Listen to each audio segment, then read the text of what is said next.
Today, the English language is spoken as a second language by more people than ever before.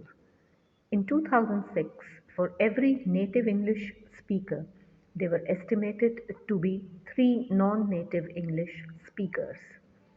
English is now the language of business, computer technology, and skilled employment worldwide. Currently, hundreds of millions of people, especially in China and India, are learning to speak English, many of them in small local language schools.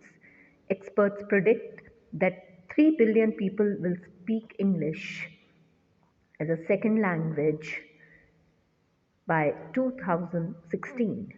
Many non English speaking countries now start to teach their children English in school at a young age.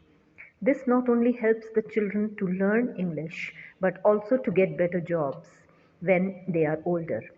A country that has workers who have both English and computer skills is better able to compete in the global marketplace. English is also the language of the internet.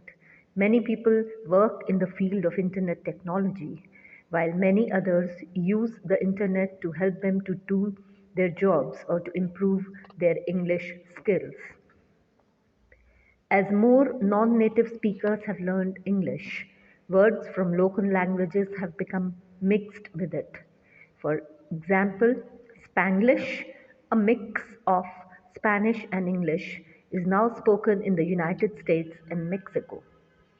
Now, more common and more near to our heart is Hinglish, a mix of Hindi and English, which is becoming very common in India now, even in the print media.